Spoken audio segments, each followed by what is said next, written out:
La Fresh Morning.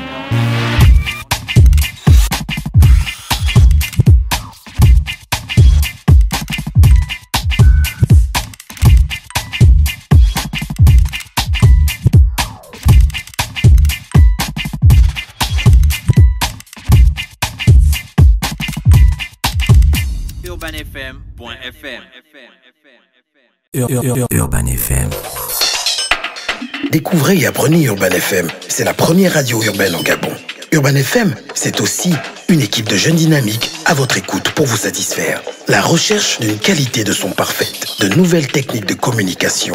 Urban FM, c'est une nouvelle manière de voir et de faire de la radio. Grâce à Urban FM, vous n'écouterez plus la radio de la même façon. Entrez dans l'univers Urban FM 104.5, la station urbaine. 104.5, 104.5, 104.5. Urban FM. Urban FM. Le réveil matinal le plus haut de la capitale sur la radio. Vous êtes sur les 104.5 Urban FM, la station urbaine, et vous écoutez le Da Fresh Morning, le réveil matinal le plus haut de la capitale sur la radio, la plus haute de la capitale. Merci à tous les auditeurs bien connectés, ceux qui prennent plaisir à partager ces moments avec nous. À l'instant, on est avec l'artiste international nigérien Mins, et là on revient au Gabon pour parler de la consommation et de la concurrence et la lutte contre la vie chère. C'est le plus important aujourd'hui. Gina, notre invité. Oui, aujourd'hui, on sera avec monsieur Emmanuel Eyege. Emmanuel Eyegenze, qui est le directeur général de la DGCC, la Direction Générale de la Concurrence et de la Consommation. Je sais parce j'ai beaucoup fait de rubriques sur la DGCC ici. Voilà, donc aujourd'hui, on va parler des prix. On va parler des prix et de la vie chère. Oui, bon, Monsieur les prix Emmanuel et la lutte contre la vie chère. Bonjour. Bonjour. Merci d'avoir accepté notre invitation. Gina, juste un peu le micro, voilà. Pour qu'on ait une meilleure qualité d'écoute. Vous pouvez nous parler de la DGCC en quelques secondes seulement.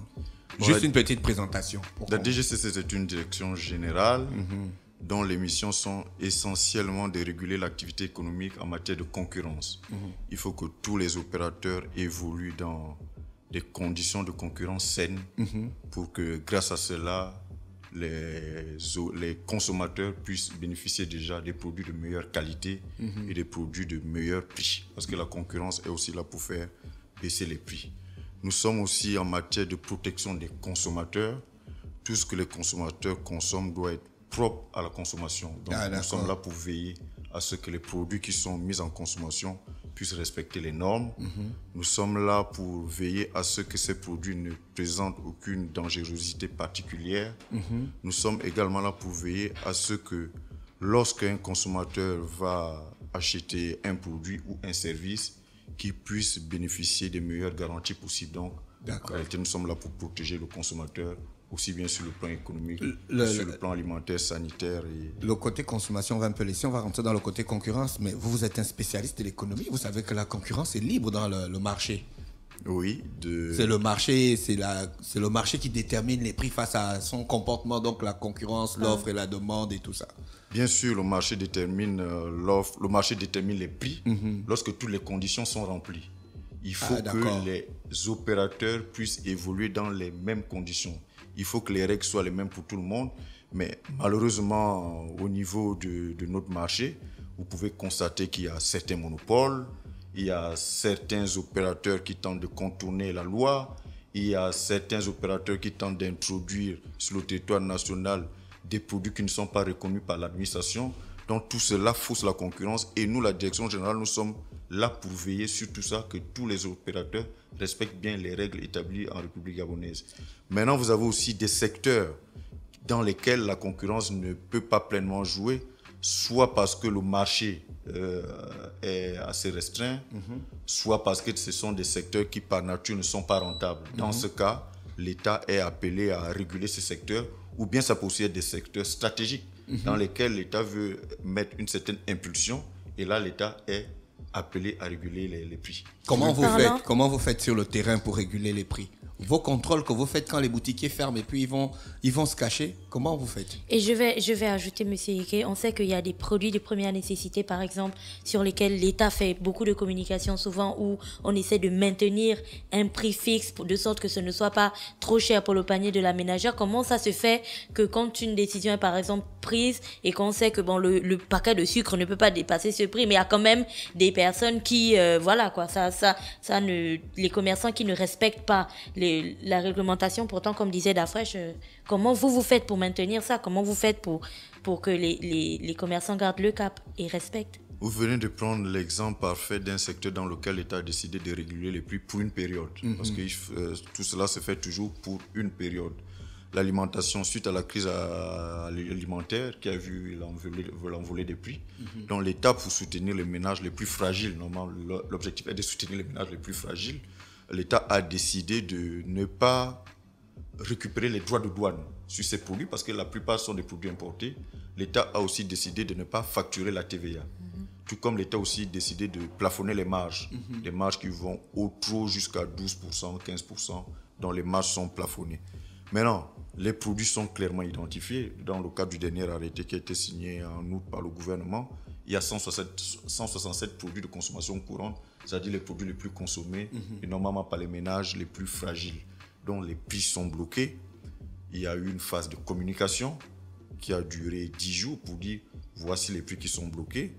Nous avons choisi ces produits avec les opérateurs économiques, avec le consentement des opérateurs économiques qui accompagnent le gouvernement dans sa politique de la lutte contre la vie chère. Maintenant, après, il y a eu une phase de contrôle. Maintenant, nous sommes sur le terrain. Nous allons contrôler est-ce que les opérateurs économiques respectent les prix fixés par le gouvernement. Parce qu'il est hors de question que le gouvernement renonce aux droits de douane, que le gouvernement renonce à ses recettes. Parce que le gouvernement renonce à ses recettes, le gouvernement ne prend pas les droits de douane, le gouvernement ne prend pas la TVA. Tout cela est fait pour mettre en œuvre la politique du chef de l'État qui vise à soutenir les couches les plus faibles. Donc il est hors de question que lorsque le gouvernement fait des efforts, que ce soit des opérateurs économiques qui bénéficient de ça, qui ne respectent pas les prix. Parce qu'en réalité, s'ils continuent à vendre plus cher, ce sont eux qui se font des marges, alors que le gouvernement, lui, il a déjà clairement renoncé à ses recettes. Donc nous allons contrôler. Nous avons eu une première phase de contrôle qui a duré tout le mois d'octobre, où nous avons contrôlé plus de 1500 magasins en Libreville. Pourquoi vous ne demandez pas les populations de vous aider? Pourquoi vous ne nous offrez pas un droit de recours? Un numéro vert quand le boutiquier nous vend une boîte de lait périmée. Nous avons bien une boîte de lait plus chère alors que l'État a déjà fixé. Nous avons un numéro vert, le 8085, et sur lequel nous recevons généralement beaucoup d'appels. Alors, maintenant, deux questions, Monsieur Ike. Oui. Qu'est-ce qui se passe quand vous contrôlez, vous avez parlé des contrôles tout à l'heure, qu'est-ce qui se passe quand vous contrôlez des magasins et que, par exemple, ils ont des prix élevés par rapport à ceux qui devraient être fixés? Qu'est-ce qu'ils encourent? Est-ce que vous fermez? Est-ce qu'ils paient des taxes et ainsi de suite? Qu'est-ce qui se passe aussi quand nous, consommateurs, nous appelons au numéro vert pour dénoncer un commerçant? Est-ce qu'on vient directement le contrôler ou ça va prendre du temps? La première chose, le premier objectif que l'on vise, c'est de faire respecter les prix. Donc, lorsque nous allons dans un magasin et nous constatons que vous ne respectez pas les prix, dans l'immédiat, on vous amène à changer vos prix. Vous revenez à la norme. Maintenant, vous pouvez encourir des amendes. Il y a des amendes, vous devez payer. Bon, ça dépend aussi, il y a certains cas dans lesquels un détaillant vend plus cher parce qu'il a acheté plus cher chez le grossiste. Dans ce cas, le détaillant n'est pas systématiquement condamné. Oui. Il nous produit des pièces et nous remontons chez le grossiste et c'est le grossiste qui est condamné. Mais si on a la preuve qu'il a acheté chez le grossiste au bon prix et que c'est de son propre chef qu'il revend plus cher, dans ce cas, nous mettons une amende. Et si c'est un récidiviste, ça peut aller jusqu'à la fermeture du magasin. Nous regardons également les conditions d'hygiène parce que c'est de l'alimentation, c'est des produits sensibles. Dans quel état ces produits sont conservés. Et là, si les produits sont conservés dans des très mauvaises conditions, et là, mais vraiment de façon automatique, on peut fermer le magasin. D'accord. Parce que ça devient dangereux à la consommation. Vous parlez maintenant, pour le 80-85, nous recevons des appels et nous avons normalement 72 heures pour intervenir. Parce que vous pouvez vous imaginer, nous recevons des appels dans tous les coins de la ville. Et parfois même, ce sont des appels qui viennent de l'intérieur. Donc, en une journée, nous mesurons aussi l'urgence. Et puis, nous essayons de les regrouper et pour mettre des brigades mobiles d'intervention qui généralement ont 72 heures pour intervenir. Mais c'est que nous déplorons souvent parce que vous imaginez, on nous appelle, vous déclinez votre identité, vous donnez votre numéro, vous donnez le quartier et puis vous nous indiquez qu'il faille prendre telle route, rentrer. Maintenant, lorsqu'on arrive, on se retrouve dans, par exemple, un coin bien connu qui peut être une gendarmerie, l'hôpital. Mais quand on vous rappelle pour vous dire, bon, nous sommes à tel endroit, est-ce que vous pouvez nous indiquer exactement là où se trouve le magasin? Bon, généralement, la personne vous dit, je suis plus là, je suis en ville, je suis au travail. Et les équipes sont... Vous avez l'impression que les gens ne prennent pas ça au sérieux. Les gens ont aussi des occupations. Oui. Ce que je voulais vous demander, vous parlez de... Vous participez à la lutte contre la vie chère. Qu'est-ce qu'on entend par la lutte contre la vie chère? Bon, la vie chère, c'est... Parce qu'on a l'impression que la vie chère, c'est seulement la nourriture.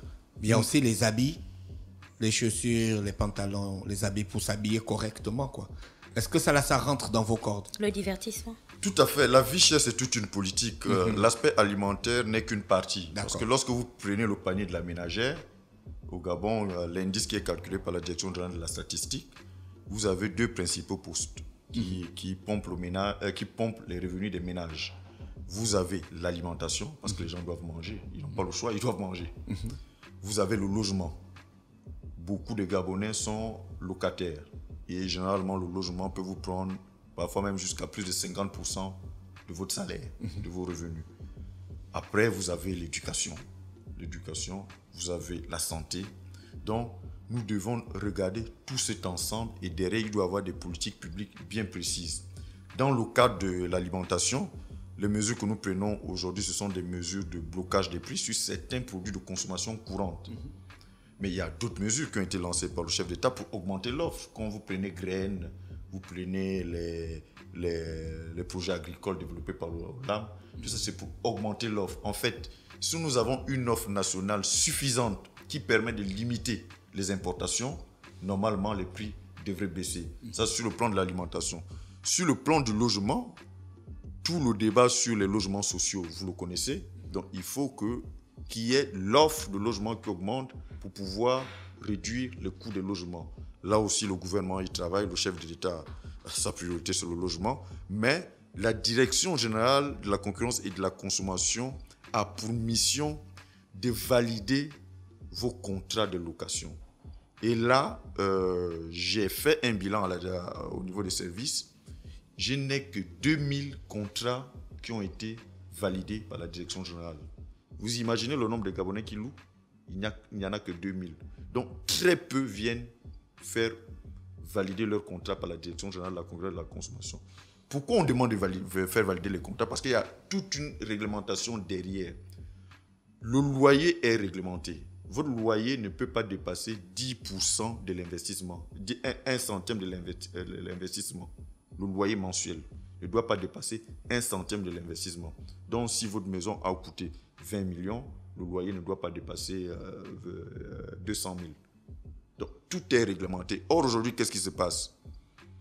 Les propriétaires mettent leur maison en location. Les locataires y rentrent. On vous dit, c'est 400 000, 500 000 ou 300 000.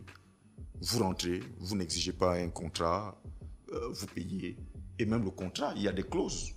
Parce que lorsque vous louez, vous avez des droits. Ce n'est pas parce que vous êtes locataire que vous n'avez pas de droits. Vous avez des droits. À quel moment on doit réviser le loyer? À quel moment on peut résilier le contrat?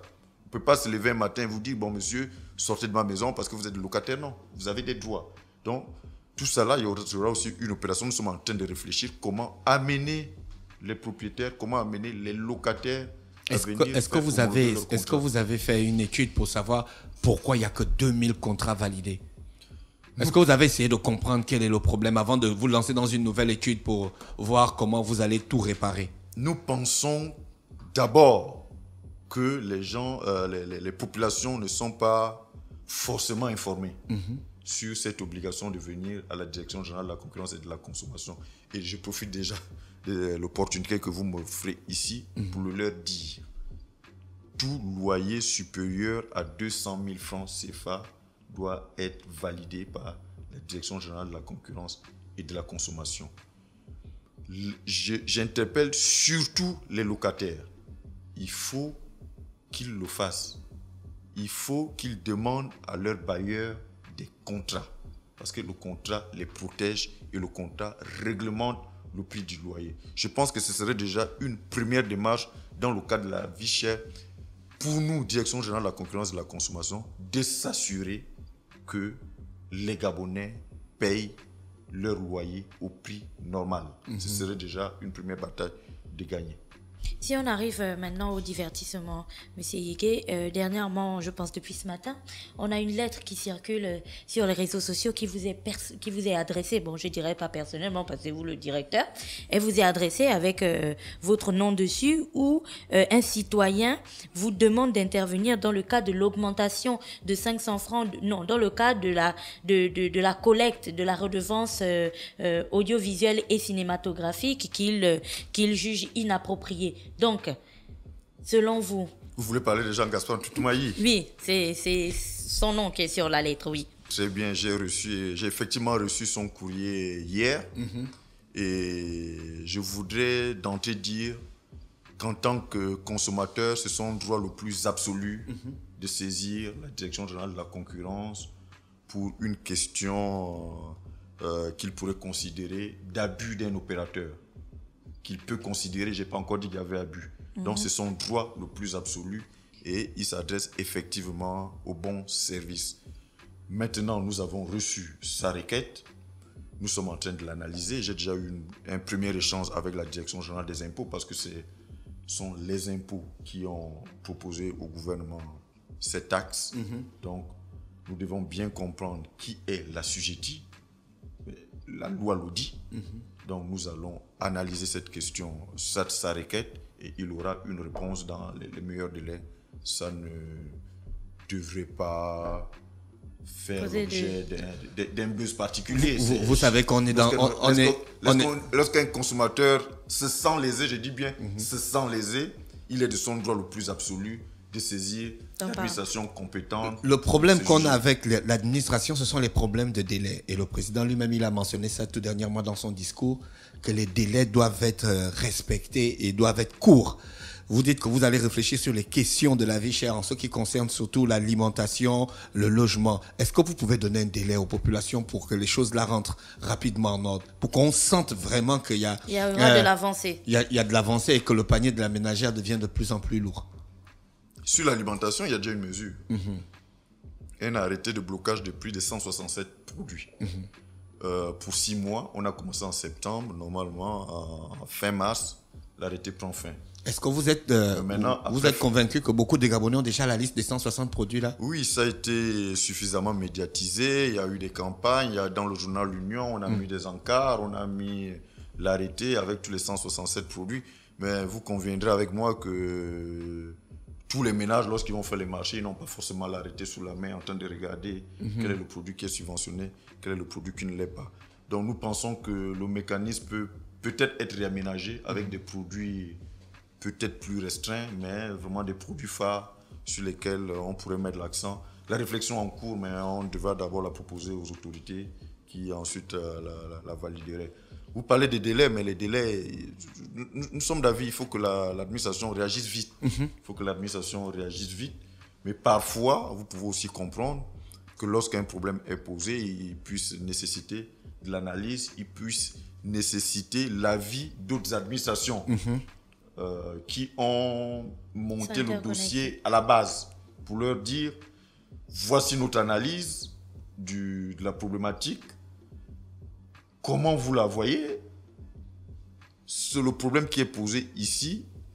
Nous l'avons analysé. Voici notre décision. Est-ce que ça va dans l'esprit de ce que vous avez fait? Si ça va dans l'esprit, on avance. Si ça ne va pas dans l'esprit, il y a certainement des corrections à apporter à certains niveaux. Donc, tous les problèmes ne peuvent malheureusement pas être résolus en 48 heures. Il y a des textes, il faut les lire, il faut les comprendre.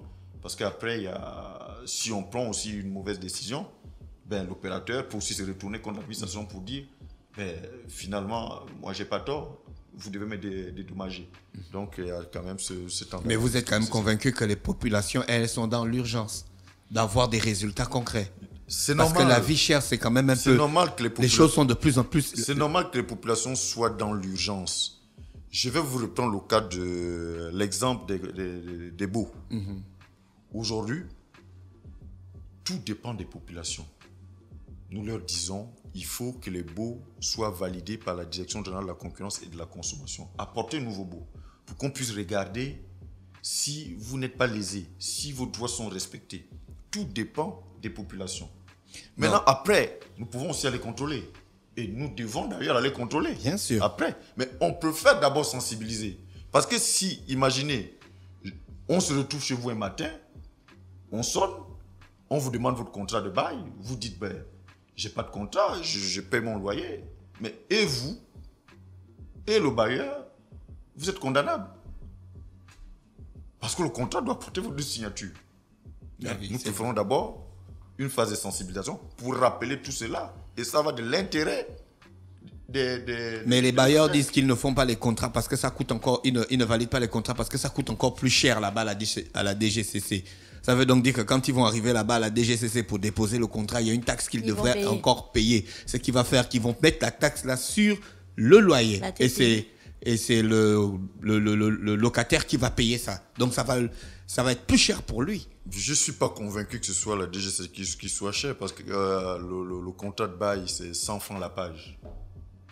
C'est pas un coût surévalué. Mais je peux comprendre la crainte des bailleurs. Je la comprendrais d'ailleurs même pas. Parce que quand vous avez un contrat de bail, le contrat est transmis au service des impôts. Normalement, votre maison vous rapporte un revenu. Ce revenu doit être déclaré et vous devez payer les impôts dessus.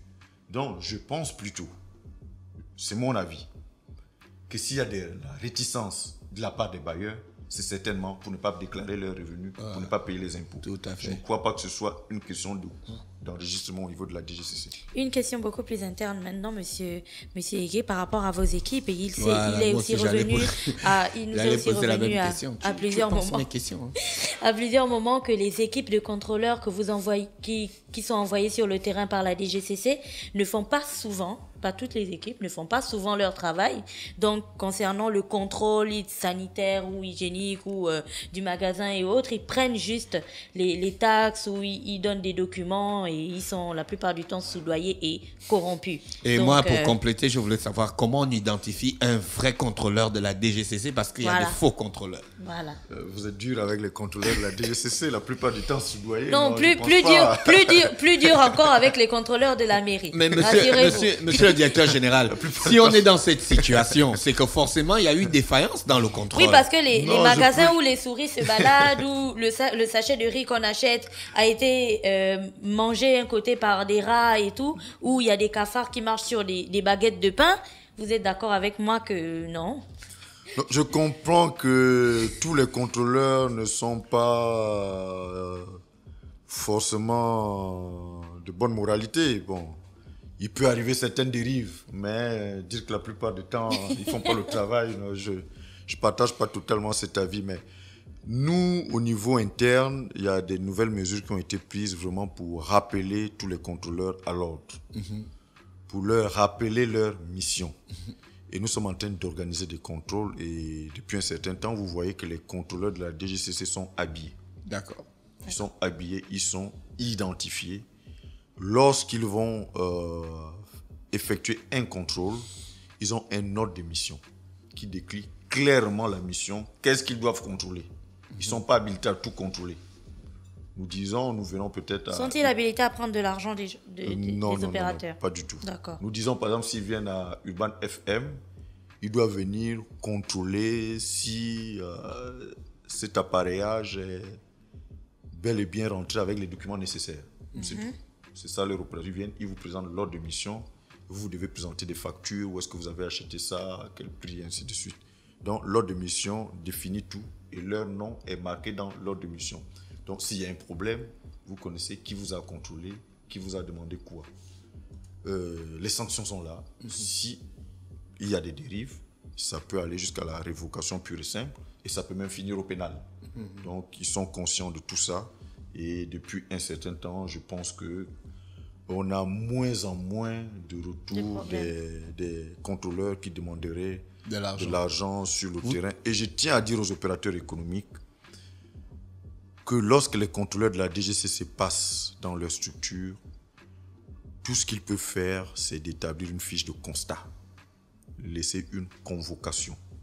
Donc l'opérateur économique revient à la DGCC avec la convocation et sur la base des fiches de constat, on lui rappelle ses infractions. S'il doit payer, il est délivré une quittance du trésor, il va payer chez notre agent comptable. Moi, directeur général de la DGCC, tout comme les autres agents de la DGCC, ne sont pas habilités à percevoir des ressources, de l'argent sur le terrain. Sauf en cas d'opération spéciale, et là aussi, l'ordre de mission le dit spécialement. Donc, si l'ordre de mission ne le dit pas spécialement, ils ne sont nullement habilités à percevoir de l'argent sur le terrain. Je pense que la bonne gouvernance commence par ça. Monsieur Emmanuel, monsieur le directeur général, je voulais savoir, vous envoyez beaucoup plus de contrôleurs pour contrôler les prix. C'est rare de voir les contrôleurs qui contrôlent la consommation, quoi. L'environnement, où les produits sont stockés, la façon dont les gens, surtout les restaurants, les cafés, les Nike. Ça, c'est la consommation, monsieur le directeur général. Nous devons regarder cela avec l'Agence gabonaise de sécurité alimentaire. D'accord. Nous avons des missions assez partagées et nous avons commencé à travailler avec eux pour essayer d'harmoniser les contrôles. Et je pense qu'il y a, au niveau gouvernemental d'ailleurs, il y a Madame le ministre Baird qui a la mission d'essayer d'harmoniser le contrôle parce qu'en même temps, les opérateurs se plaignent qu'il y ait trop de structures qui contrôlent la même chose. Vous avez la DGCC, vous avez la Gaza, vous avez la mairie, vous avez la santé. Donc il y a un travail d'harmonisation de contrôle qui est en train de se faire pour qu'il n'y ait pas de multiples contrôles et pour que les contrôles soient plus efficaces. Mais dans nos missions, nous contrôlons cela. Et tout dernièrement d'ailleurs, nous avons fait une opération sur les restaurants et les cafés pour voir, un, le respect des prix et deux, s'assurer que les conditions d'hygiène permettent effectivement à ces structures d'exercer. Et nous avons même contrôlé les boulangeries. Les boulangeries pour voir si le prix du pain, la baguette de pain est respectée et dans quelles conditions ces pains sont préparés. Nous avons des rapports, il y a des convocations. Bon, tout n'est pas forcément mis sur la place publique, ce qui donne peut-être parfois l'impression que rien n'est fait. Penser que rien n'est fait, mais il y a des choses qui sont faites pour vous protéger, vous les consommateurs. En même temps, lorsque un consommateur a la possibilité de relever une infraction, ou bien de penser que ces droits ne sont pas respectés, c'est son droit le plus absolu de saisir la Direction générale de la concurrence et de la consommation, comme le courrier qui circule actuellement sur les réseaux sociaux. Il n'y a rien d'anormal, c'est un courrier normal, nous en recevons des milliers par an et nous prononçons. Gina, tu avais une question? Non, je voulais demander le nombre de contrôleurs que la DGCC a en fait, parce que la ville de Libreville, c'est quand même grand avec le nombre de commerces qu'il y a. Est-ce qu'en province aussi, il y en a, parce qu'on est regardé en province, est-ce qu'en province aussi, les mêmes contrôles sont faits? Il y a le démembrement de cette direction dans les différentes provinces et les localités du Gabon. Nous sommes représentés dans chaque capitale provinciale. Nous avons les services provinciaux et ce sont ces services provinciaux qui essayent de se déployer au niveau des autres villes des provinces. Mais je dois avouer que parfois avec l'accès, les problèmes de route, de transport, il n'est pas souvent facile pour les services de se rendre rapidement dans ces villes. Mais nous faisons l'effort et l'instruction à ces services, c'est de se rendre au moins une fois par trimestre dans les autres villes pour pouvoir faire un contrôle. Au niveau de Libreville, on va dire la DGCC, c'est autour de 200 contrôleurs assermentés, ceux qui ont la qualité d'aller faire des contrôles, qui ont prêté serment. Mais, comme vous savez, le contrôle il est ciblé. On ne doit pas être en permanence aussi dans les contrôles. Le contrôle, c'est en fonction du constat qu'on fait, quelles sont les zones dans lesquelles on a plus de problèmes. Donc, nous devons aussi orienter notre contrôle.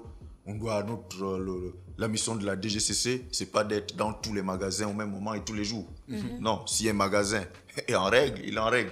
On peut revenir peut-être 6 mois après pour s'assurer qu'il est toujours Bon, il y a des zones dans lesquelles on pense que beaucoup d'opérateurs ne sont pas en règle et puis nous mettons l'accent dans ces zones. Et il n'y a pas que le contrôle des magasins, il y a le contrôle aussi des concurrences. Nous étudions le marché. Si on prend par exemple le marché des matériaux de construction, du sable et du gravier, ça a flambé quoi.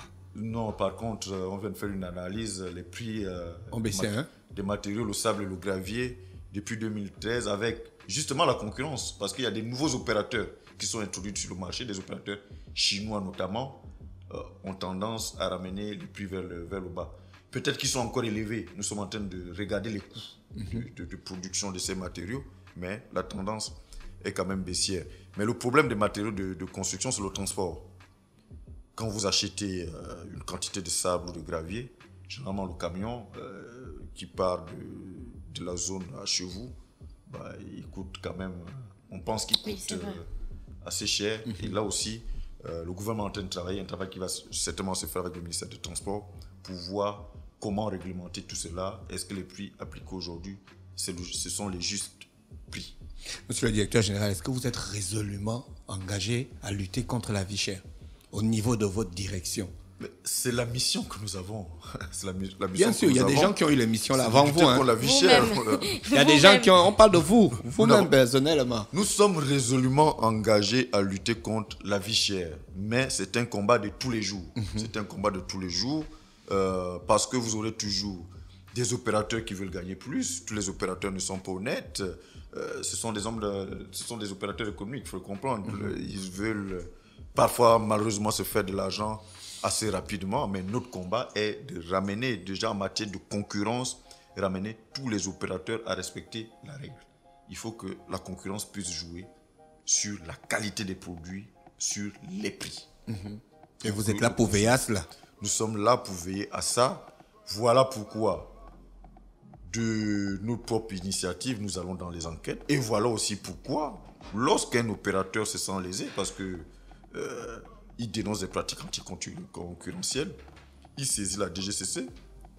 Lorsqu'un consommateur pense que ses droits ne sont pas respectés, il doit aussi saisir la DGCC. Et notre mission est d'apporter la lumière, de trancher, de dire qui a raison, qui a tort. Tout cela en respectant le cadre législatif et réglementaire qui a été tracé. Donc, c'est notre mission. Vos administrés, ils sont compétents dans le domaine, surtout en ce qui concerne les requêtes, parce que souvent, quand on vient à la fonction publique, surtout quand vous venez vous plaindre, on vous prend comme un sachet d'eau. Hein.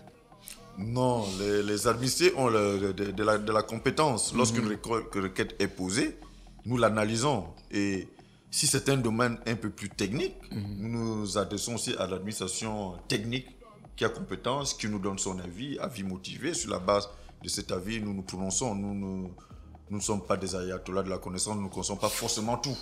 Donc, on s'appuie, c'est ça. L'État a ses structures. Vous êtes qualifié pour telle chose, vous êtes qualifié pour telle chose. Et on s'appuie sur cet ensemble de structures pour formuler nos décisions. J'ai une dernière question. Oui. Peut-on acheter des produits chez un commerçant qui n'a pas ses prix homologués? Tous les prix ne font pas l'objet d'homologation. En fait, ça dépend des commerces aussi. Généralement, ceux qui ont l'obligation d'homologuer les prix, ce sont les services. Les services doivent homologuer les prix. Maintenant, chez le détaillant n'a pas l'obligation d'homologuer les prix. Nous pensons que par le phénomène de la concurrence, normalement, elle devait réguler les prix. Maintenant, pour des produits bien spécifiques, le gouvernement peut décider, lorsqu'il les considère d'un intérêt stratégique, de réglementer les prix. Donc, tout le monde n'a pas forcément l'obligation de homologuer. Merci. C'était le directeur général de la concurrence et de la consommation, monsieur Emmanuel Iyegeze, qui était donc avec nous ce matin sur les 104.5. On a posé un peu toutes les questions qui nous venaient à l'esprit et puis certaines questions qui venaient par WhatsApp de la part des auditeurs. Merci d'avoir accepté notre invitation, monsieur le directeur général. C'est moi qui vous remercie et de demander aux locataires, aux bailleurs, rappelez-leur qu'ils ont l'obligation de venir... faire valider on sent derrière votre annonce, on sent qu'il y a une grosse opération de contrôle qui va se faire. Merci encore à tous les auditeurs d'Urban FM 104.5, la station urbaine qui était avec nous dans le Da Fresh Morning. René Ruth est avec nous. René Ruth, bonjour. Urban FM. Découvrez et apprenez Urban FM. C'est la première radio urbaine au Gabon. Urban FM, c'est aussi une équipe de jeunes dynamiques à votre écoute pour vous satisfaire. La recherche d'une qualité de son parfaite, de nouvelles techniques de communication. Urban FM, c'est une nouvelle manière de voir et de faire de la radio. Grâce à Urban FM, vous n'écouterez plus la radio de la même façon. Entrez dans l'univers Urban FM 104.5, la station urbaine. 104.5, 104.5, 104.5. Urban FM, Urban FM. Urban FM. Stop Fresh Morning.